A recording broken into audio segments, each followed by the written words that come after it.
અંકલેશ્વરની આઈટીઆઈમાં mechanic diesel ટ્રેડમાં અભ્યાસ કરતા વિદ્યાર્થીઓએ ડીઝલ મિકેનિકના અભ્યાસ સાથે હવાના દબાણથી ચાલતા એન્જિન બનાવવાનો વિચાર આવ્યો અને વિદ્યાર્થીઓએ આ એન્જિન બનાવવા માટે વપરાતા સાધનો અંગે ચર્ચા કરી. તેઓએ તેમના શિક્ષકોને હવાના દબાણથી ચાલતા એન્જિનની વાત કરી હતી.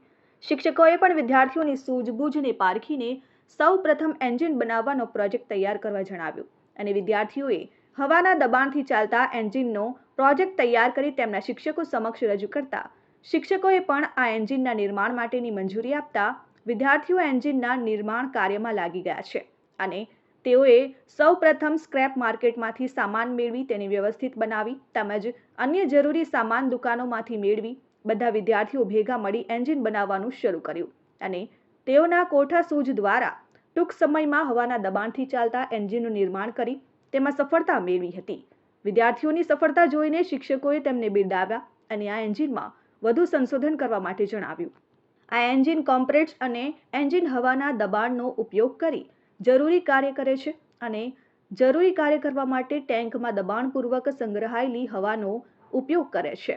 એન્જિનમાં લાગેલ ન્યુમેટિક સિલિન્ડરમાં દબાણ સાથે હવા પ્રવેશતા તે ગતિમાં આવે છે. સાથે જોડાયેલ ફ્રેન્કશાફ્ટ દ્વારા સિલિન્ડરની રેખીય ગતિનું કોણીય ગતિમાં રૂપાંતર થાય છે.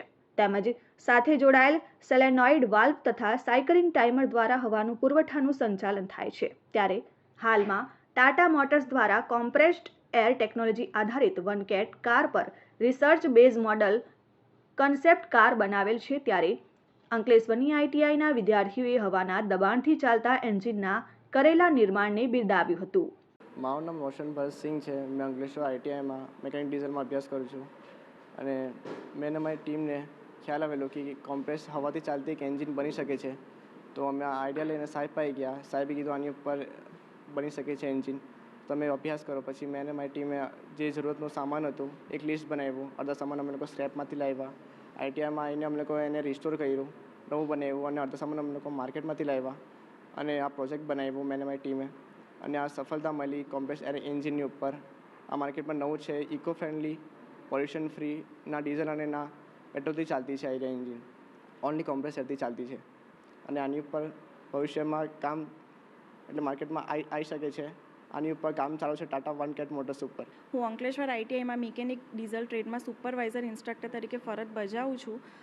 મિકેનિક ડીઝલ ટ્રેડના તાલીમાર્થીઓ દ્વારા હવાના દબાણથી ચાલતું એન્જિન બનાવવાનો વિચાર આવતા તેઓ તે વિચાર લઈને અમારી સમક્ષ આવ્યા હતા અને એ કોન્સેપ્ટ અમને યોગ્ય લાગતા તે તરફ આગળ કામ કર્યું હતું અને તાલીમાર્થીઓ અમુક પાર્ટ સ્ક્રેપમાંથી લઈને પ્રોજેક્ટ પર આગળ કામ ચાલુ કરતાં સક્સેસફુલી તેમણે હવાના દબાણથી ચાલતું એન્જિન બનાવ્યું છે, જે ખૂબ જ સફળતા અપાવે એવું કામ છે અને તેમાં ફ્યુઅલનો ઉપયોગ થતો નથી કોઈપણ પ્રકારના, ફક્ત એરથી ચાલે છે આ એન્જિન,